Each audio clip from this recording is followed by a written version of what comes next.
Welcome to First Unitarian Society of Minneapolis, the birthplace of Congregational Humanism. We carry on that tradition of free thought today, dedicated to promoting a free search for truth, meaning, and justice. Our web address is firstunitarian.org. I'm David Breeden, Senior Minister. Welcome.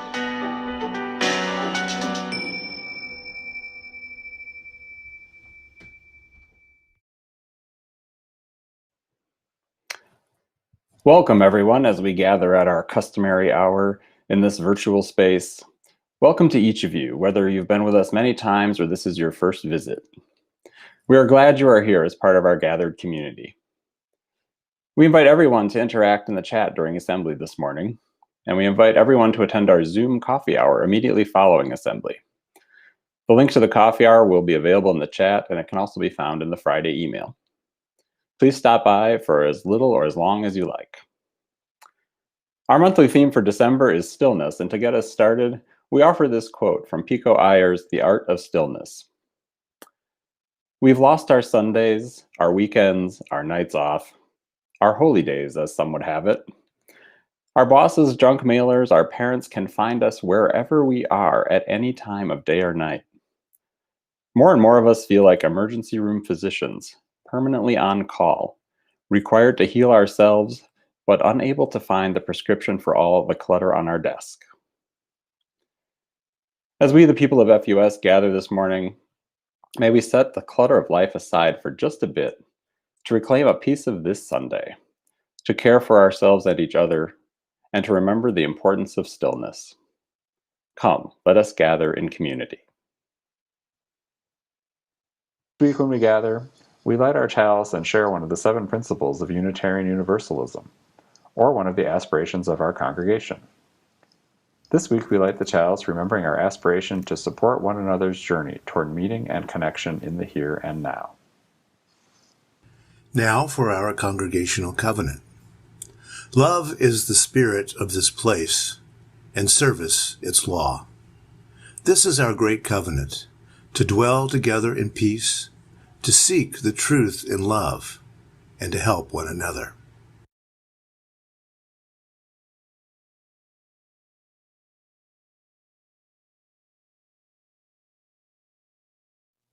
Good morning. I'm Allison Wyeth, Director of Religious Education, and I'm really happy to be with you today. Let's take a moment so our kids and youth can gather around and get settled in for the time for all ages.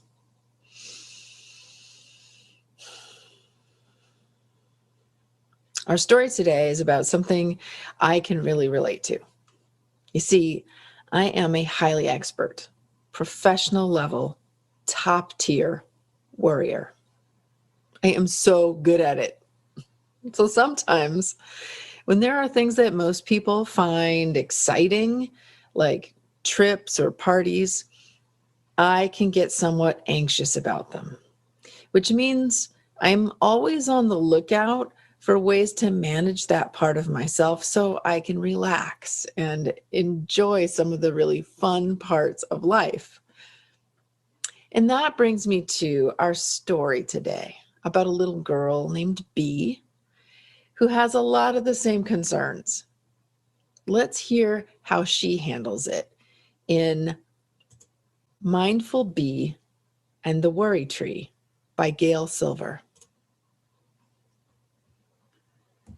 Bee lives here, in this house, with its yard and wide willow tree that towers and sways and bends in the breeze.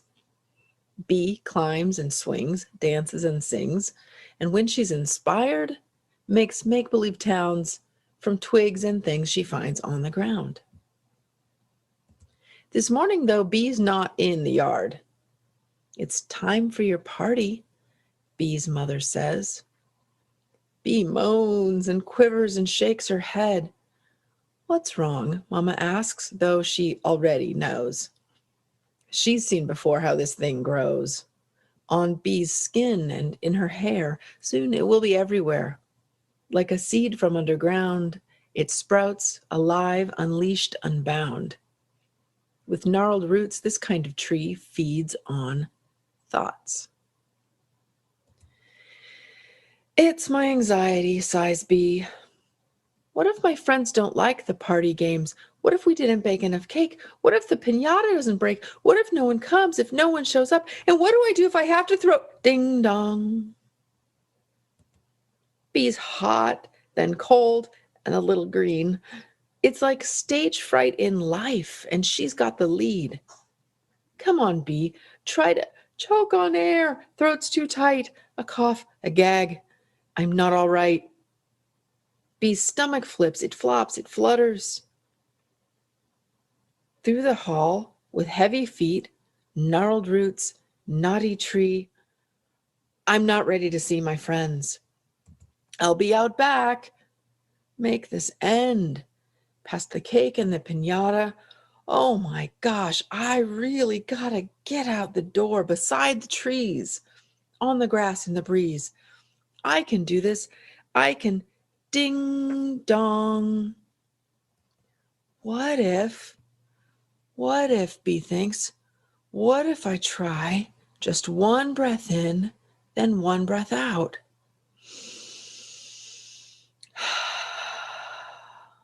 What if I choose what I think about? One breath in, one breath out. Another in, slow and long, a light, airy rhythm song. A deep one in, slow and long, listen for the rhythm song.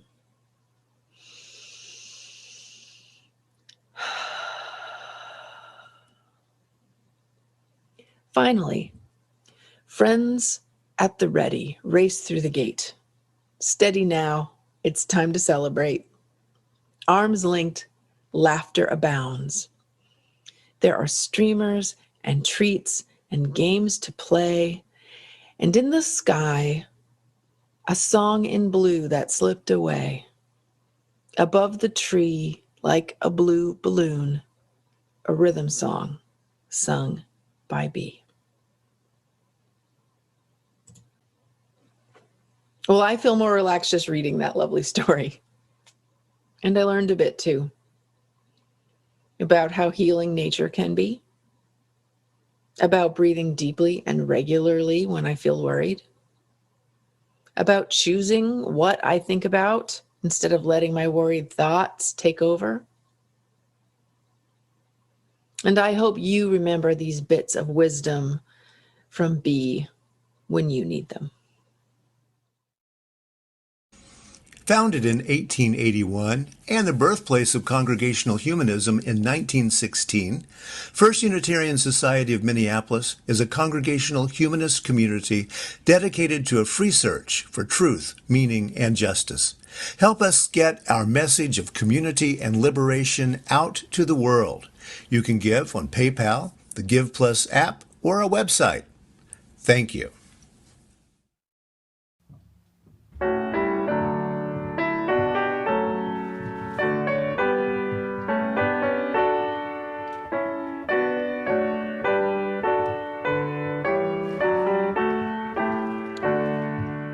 The first hard sell comes sometime in June, when last season's Christmas cards take up too much room.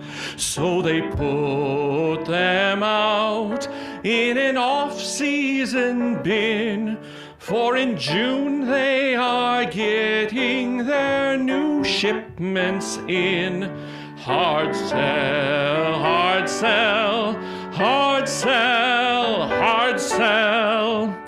This is the Christmas we all know so well. About midway in July, the layaway plans make their laying away in a manger demands. And installment plans begin their attempts to entice, and you end up paying twice the original price. Hard sell, hard sell, hard sell, hard sell. Christmas we all know so well. Then early in the fall, there's a pre-season bluff to sell gift wrap and ribbons and other such stuff.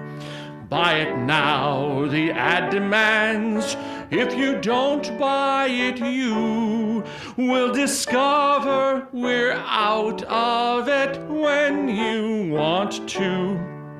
By the time October comes, every store's lined with snares, with Halloween, Christmas, and Thanksgiving wares.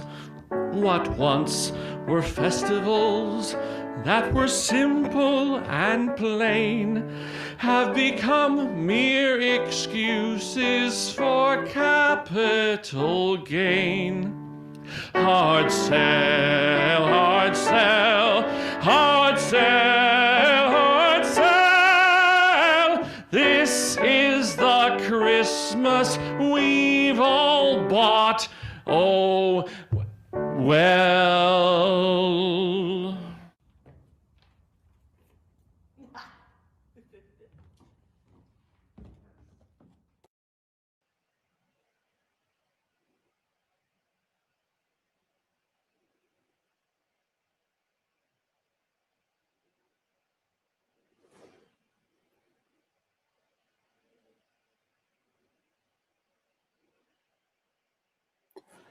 On Sundays when we gather, we take a few minutes to reflect on the joys, sorrows, and milestones of the human experience. We do this so that we stay in touch with our own humanity. We do this to remind ourselves of the value of a moment of stillness. And we do this so that no one among us is alone, either in celebrating joy or in facing the burdens of life. This week we are offering our love and support to the Hunt family, who have been going through a rough patch. As some of you may have heard, Dan was in a hit-and-run collision near their home on Tuesday. The head-on crash totaled Dan's car and wrecked his phone, but we are grateful that Dan was not seriously hurt. The family has also experienced vehicle theft and armed robbery recently, on top of Maureen's gallbladder surgery earlier in the fall. If you'd like to show some support for Dan, for the family, Dan, Maureen, and their kids are welcoming messages and cards and even funny videos. And there's a meal train you can join to bring or send them some food. Please contact me for the link. We offer our companionship and love to the whole Hunt family and join them in hoping for better days ahead. We now take a moment of silence to reflect on all the challenges and heartbreak going on in our lives and across our country. And we pause to think with gratitude of all those who are leading lives of justice, service, and compassion. Let us now share a moment of silence.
In my younger days, I kept two sayings tacked up on my office wall.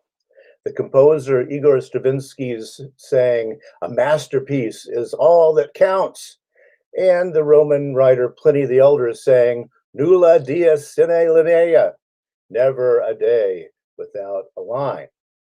Now, I've always been fond of quotes, the sort of thing that nowadays appears on memes all over social media. And Pliny would have been a big hit on Twitter. He wrote some serious lines, less than 280 characters in his day. In addition to "never a day without a line," he wrote "cum grano salis," with a grain of salt. "In vino veritas," in wine there is truth. "Fortes fortuna iovat," fortune favors the brave. And the slightly longer phrase "malum quidem nullum esse sine aliquo bono," there's no bad thing that doesn't bring some good. And it's even debated whether or not he was able to write something like "ubi domus ibi cor," home is where the heart is. I still practice "nulla dies sine linea." I've managed to write something almost every day for the last 40 or some odd years, including days when I was flat on my back in the hospital. But I won't be retweeting Stravinsky's saying about a masterpiece being all that counts. As a matter of fact, nowadays I positively and totally disagree with his idea. I don't think a masterpiece matters much in all of how we live a well-lived life. Nowadays, I would retweet something maybe by the Spanish philosopher Jose Ortega y Gasset, who wrote, "Being an artist means ceasing to take seriously that very serious person we are when we're not an artist." Or maybe better, the little shorter, Louise Erdrich's incisive comment, I think, "You are the book you are writing." Because, to be honest, following Stravinsky's very serious insistence upon high art as the very essence of life, it made me a little bit of a jerk, I'm afraid, or maybe a whole lot of a jerk. And eventually, I didn't like that guy very much, and lots of things matter more, I realize now, than doing that masterpiece. A lot of that being a jerk part had to do with my adamant drive to be something else, something I wasn't, to acquire a new label. I was born with the labels trailer trash and white trash, and rather than questioning the labels I was born into, which is probably a more healthy alternative, I went looking for other kinds of labels.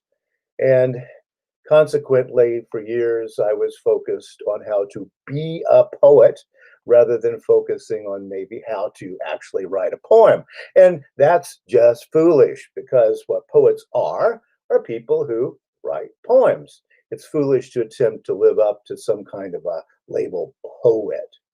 And in time, I've learned to cease to be that very serious person who wants to achieve poet or artist or any other label.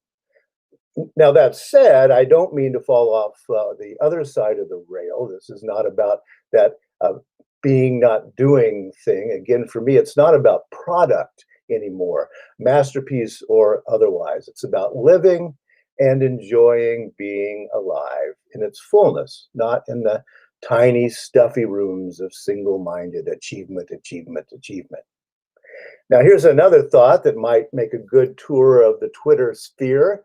The Russian writer Anton Chekhov said, "If you want to work on your art, work on your life," which about sums it up, I think. Okay, working on ourselves, writing that book that is the self that Louise Erdrich talks about. A lot of people are having a tough time writing the book of themselves just now. The American Psychological Association examines American stress levels every year and issues a report appropriately titled and copyrighted "Stress in America." Here's a little bit from that report. The COVID-19 pandemic has altered every aspect of American life, from health and work to education and exercise. Over the long term, warns the American Psychological Association, the negative mental health effects of the coronavirus will be serious and long-lasting. Now, one section of that report is titled Government Response to COVID-19 is a Significant Source of Stress for Nearly 7 in 10 Americans. End quote. The two groups most adversely affected are parents of young children and people of color. Now, to quote again, more than 7 in 10 say managing distance online learning for their children is a significant source of stress, 71%. Parents are more likely than those who are not parents to say basic needs, access to food and housing, are significant sources of stress, 70%. Other significant stresses for parents include access to healthcare and services, 66%, and missing major milestones such as weddings and graduation ceremonies, 63%. End quote. And to all of that stress is added the stress of a sudden spike in cases yet again. I suppose it goes without saying that American stress levels, always higher than most places in the world, are now astronomical. And then we've got the holidays coming soon, as Tim sang about, that hectic, mad rush in the hopes of getting to that perfect silent night. And that's what I want to think about some today. Where do we find stillness? And that's our theme for the month of December, stillness, how to get there, how to stay there as much as possible in this maelstrom that we call 2020. Well, the British romantic poet John Keats spent much of his very short life, he died in his mid-20s, consciously working at writing great poems. Because he had considerable success toward that goal in his few years on this planet, many would-be poets ever since have read his letters to discover what Keats realized about writing a poem, what made his poetry so sublime when he was so young. The most famous of his poetic speculations is what Keats called negative capability, which he defined in a letter as capable of being in uncertainties, mysteries, doubts, without any irritable reaching after fact and reason. Capable of being in uncertainties, mysteries, doubts, without any irritable reaching after fact and reason. Sounds like that old Buddhist teaching I talked about last week of letting go of expectations.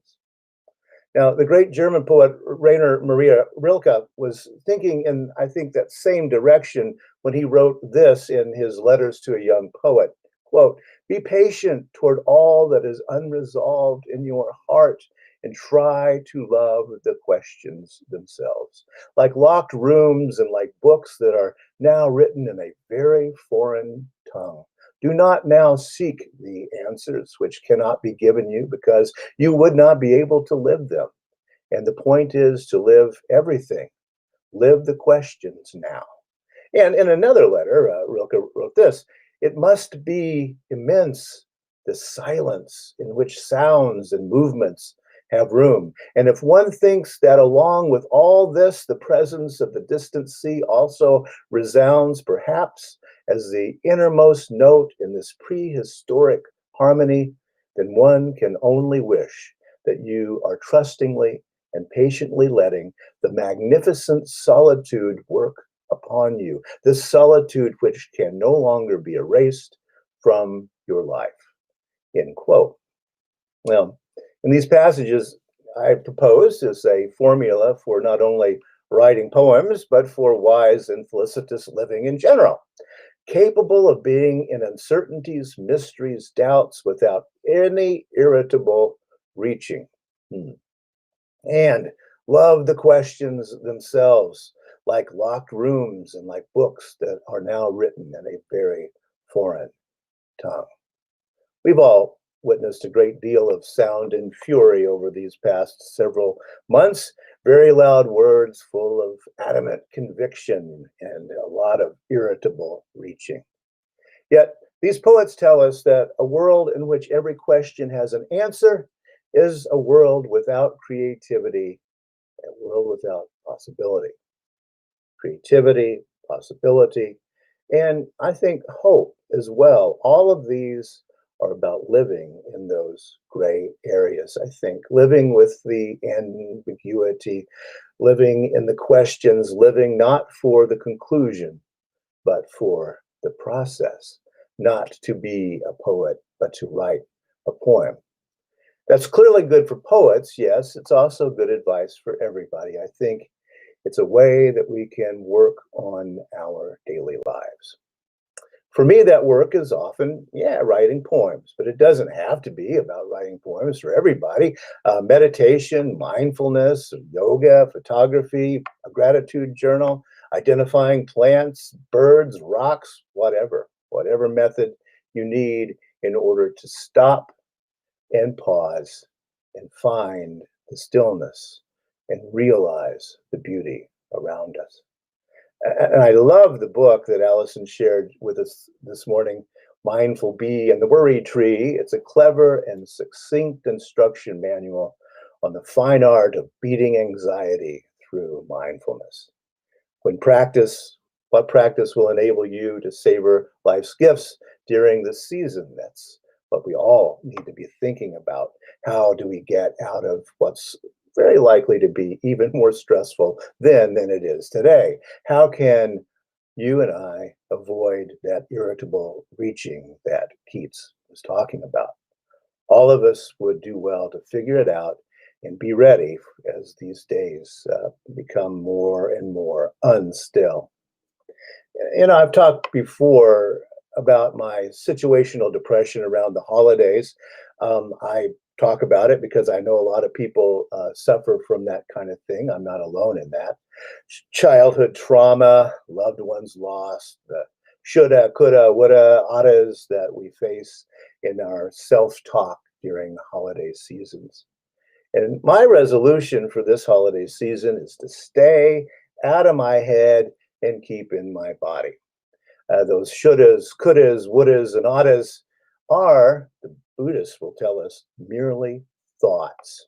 That's the central insight of Buddhist practice. Thoughts are not us. Thoughts are only thoughts. None of us are our thoughts, not if we don't allow our unthoughtful thoughts to run our lives. Always that background noise saying coulda, woulda, shoulda. For me, being in my body, okay, that's not entirely comfortable.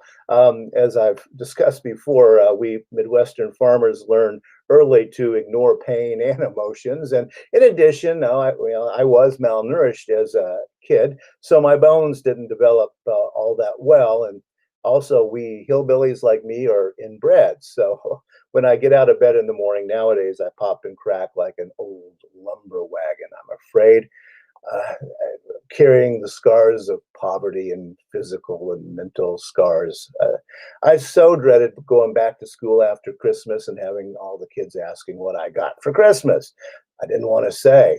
The holidays bring back all of that anger and all of that sadness. And if I'm not careful, I can forget to stay in my kind of decrepit body. But none of us can feel whole or even be whole if we're not in both of our minds and in our bodies all the time. So this season, I intend to get up on my bent old legs and be here right now in this holiday season, not living in those Christmases long, long ago, as the old song puts it. That's the only way to be whole now in this today. Now, sure, I'll be looking for stillness by writing some lines in a poem and going for walks and talking with friends and family. It's not easy, but it can be done even for those of us who have our depression around the holidays. When I feel anxiety rising, I intend to remember the Mindful Bee and the Worry Tree book. Remind myself to breathe and to look at that anxiety. Awareness of the breath is the center of all of the ancient meditative traditions. Breathing is something we have control over. We can slow it down, we can deepen it, we can calm ourselves by using some simple techniques available all over the internet and even in kids' books. Or you can email me. I've been studying these things for a very long time. And if that anxiety just won't go away, well, the ministers and members of First Unitarian Society are here for you. Contact us. That's what community is all about. Reach out to the people that you know. Ask us ministers who you might like to get to know and have maybe a conversation with. We are a community, and that means being here for each other. And we have programming coming up in this still December as well. Coffee and Wisdom every weekday morning, Humanist Bible Study on Wednesday nights. We always have some talk time after those. Rev Jim will be doing a special program for people in grief. The Seasonal Celebrations team is working on a great solstice celebration coming up. Rev Jim will be doing a special assembly on Christmas Eve, something we don't do anymore, but maybe a little tough this year. And every Sunday morning in December, we will have an assembly and consider that theme we have this month, stillness. This season, may you be capable of being in uncertainties, mysteries, doubts, without any irritable reaching. May you live everything, live the questions now. That's one of the central insights of Buddhism. Holding on to expectations hurts. Letting go of expectations frees us up. Let go or be dragged, as the Buddhists say. In this often hectic season, I try to write a poem, even a bad one, or play that song, take that walk, read that book you've been meaning to, whatever it takes to find the stillness that is there in you, as Rilke said a long time ago, despite the noise of the times. And I'll end today by reading a poem from Rilke. This is one of his sonnets to Orpheus. It's a poem that reminds us to breathe. Quiet friend who has come so far, feel how your breathing makes more space around you. Let this darkness be a bell tower, and you be the bell. As you ring, what batters you becomes your strength. Move back and forth into the change. What is it like, such intensity of pain? If the drink is bitter, turn yourself into wine. In this uncontainable night, be the mystery at the crossroads of your senses, the meaning discovered there. And if the world has ceased to hear you, say to the silent earth, I flow. To the rushing waters, speak, I am. So may it be this season. Join me from home in our Extinguishing the Chalice words. We extinguish this flame, but not the light of truth, the warmth of community, or the fire of commitment. All of these we carry in our hearts and in our minds until we are together again.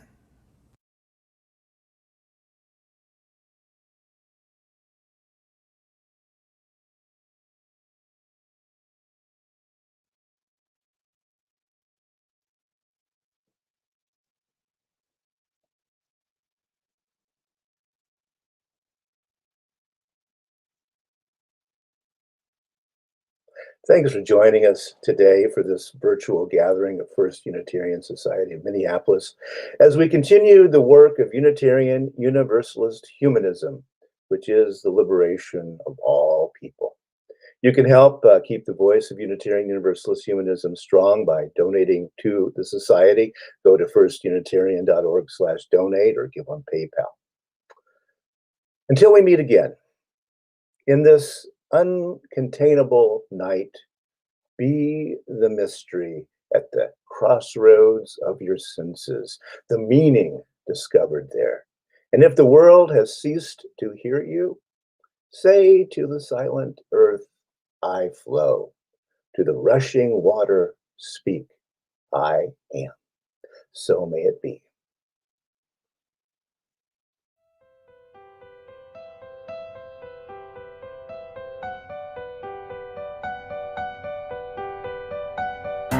Thanks for listening. You can find much more about humanism and what's happening at First Unitarian Society in Minneapolis by visiting our website at firstunitarian.org.